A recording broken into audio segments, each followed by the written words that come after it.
ออนุญาตประกาศนะครับเจ้าของรถนะครับแต่ว่าใจยังกลัวทำทานเพื่อบ้านเอ่ยทานมาเกินบาทเดียยันเสียหน้าดอกปูเขาส่วนว่าลูกและเต่ากับพี่แต่เป็นหินผัวคำตายไว้ชมแต่โดนพี่บูดน้อยสงสารบุตรีคอยเอกอาโยมีมาอันอ้อมกุกต้องกระสัน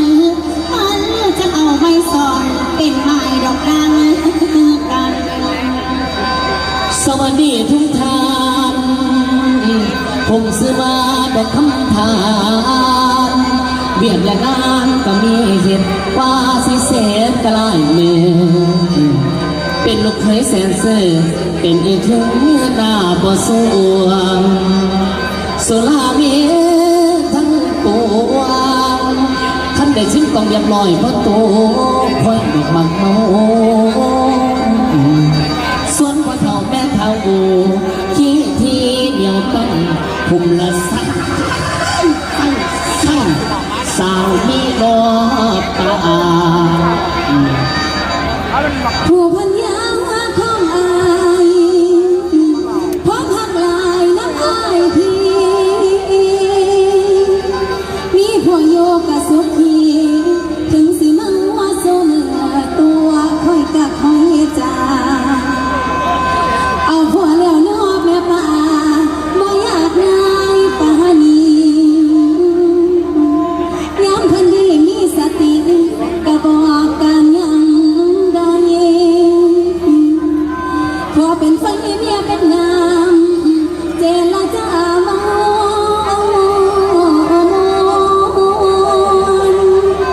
ขันบ่คนบ่คนย้ำบ่เมาจังคอยเมาน้ำเจ้า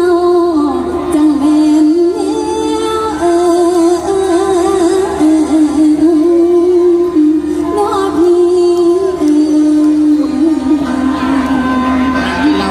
ี่ ฮะกินเราหลายเวทีทำอะไรกินเราเวทีกินทั้งเวที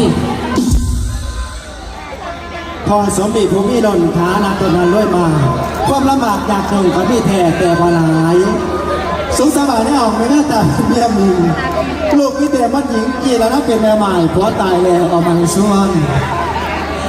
พี่น้องเอ้ยฉันเด็กคือแววตาเป็นเศรษฐีคนนี้หูดอกทัวบานแววตานี่มีผู้ใดบ่หูว่าเป็นเศรษฐียังไม่ตกหลุมฝ่านี้เศรษฐีผู้นี้มีแต่ความสุขแต่สมุนี่อุ้งอังพระไทยหลายเว้ยเขาอุ้งอังอ่ะแล้วมีลูกก็คือจีแล้วนะมีหลานน้อยก็คือเป็นประดิษฐ์แล้วก็หลานที่เก็บมาเลี้ยงอีกตั้งหลายคนเบิ่งดูมีความสุขใสเหลือเกินแต่ว่ามันผิดตัดอุดมเดียว บ่ไรแม่ อีจีแล้วนั่นนี่มันเอาผัวบ่ถูกเป็นจังไงแม่ผัวไม่ได้ผิดตัดกูหลานซื้อก็ซื้อแบบคำถามแม่แถมทุกอย่างปากมองสักแต่ถ้าเราเมาไปอย่างเรียกการนั้นมันก็ไม่เคยขัดเคยแต่งกันเชียวกูบอกให้มึงป๋ามึงกับว่าป๋าจะเจียจริงๆแล้วนั่นกันป๋ามาแล้วแม่จ๋าลูกกับป๋าบ่ได้ดอกแม่ไอ้คำพานั่นแม่เล่าสิขี่เหล่าเมาอย่าซำใดนั่นลูกก็ฮักของลูกแม่แล้วอีกอย่างเราก็บ่เคยสั่งอ้อมเดือดร้อนของผู้ใดดอกแม่แล้วมันมาสั่งคนเดือดร้อนของมึงมันสั่ง เมาแต่ฉากแรกแต่มึงกระดาษ มันไม่ได้เป็นสั่งแน่มันเมาอีหลังเมาอี นี่เรียนไม่บดเนี่ยไม่บดเนาะ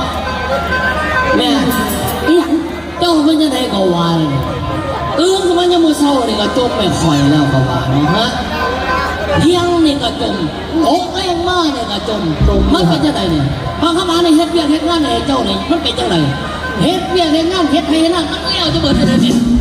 เฮ็ดเรียกเฮ็ดงานเฮ็ดไอเฮ็ดงานมึงไปเฮ็ดตอนไหนกูถามมึงก็ดูมึงจะมาคุยขี้เฉะอยู่นี่กูไปเบิ่งมาแล้วให้หน้าน่ะบ่มีหยังเปลี่ยนแปลงเลยฝนตกเว้ท่านแท้ขาดมึงก็บ่ค่อยไปเฮ็ดมึงจะมาคุยอยู่มึงจะมาอ่านมึงเป็นจังไหนสักแต่ถ้าเราเมาไปอย่างทำแรงมามึงก็สิแดก เขาเมียขาดงานก็เห็นภาษาว่าวมากคือว่าสูงอันนี้คือกันเนี่ยเนี่ยทั้งลูกทั้งแม่เข้าข้างกันดีหลายแม่ปะโอ้ยยายโอ้ยตาเจ้าจริงเจ้าเนี่ยกระดอกกระเดียดแต่ละมือแต่ละวันน่ะนะมันเข้าข้างพอเจ้าเปิดกระจกอีกเป็นก็เลยเป็นแบบเบื่อได้แล้วเนี่ยยายเจ้าสิไปจกให้พอข้างขาละเห็ดหยังแล้วก็ดีปันนี่ละยายแล้วก็พาเป็นไปเที่ยวหม่องน่ะเที่ยวหม่องนี่แล้วก็ดีปันนี่ละนี่ละมันก็ดีมึงหูบ่ว่าชาวบ้านชาวเมืองเขาสิบ่ถือลูกเลี้ยงสิไปกับพ่อหน้ามันเป็นไปบ่ได้มึงหยุดเดี๋ยวนี้หยุดเดี๋ยวนี้หาไปกับมันมาเด็ดขาดกินทีแล้วนั่นมันกับมึงลูกเขาดีๆห้ามปล่อยมันไปเข้าใจบ่แม่หมู่บ้านคอยไปวัดถ้าเจ้าว่าพูดแต่โค้ง นั่น เจ้าหอดหลวงพ่อยุวัดกับเรา ไหวหลวงพ่อเขาบอกพูด ไปว่าพูดแล้วพ่อวัดแม่งหรอว่าเราพูดคนก็เป็นเจ้าสิข้าแล้วเราคนละพระเราเอากันไร อะไรเท่าเล ไป ย เนี่ยไปเนี่ยมึงสิมายืนขโมยหมายมึงนี่ไปแล้วให้ล่องหน้าเห็ดเห็ดนะไปโอ้ เฮ้ยนะ แม่น เอาเจ้าไปให้ไปหน้าเสือบอกว่า ไปหยังก็สิเขามันไปหยัง เอ้าใส่แล้วคอยไปครับปั่นคันแท้หรอ แม่ถ้าแค่รักษาต้องไปปั้นให้ดูดิ ไปเบิ่งหน้า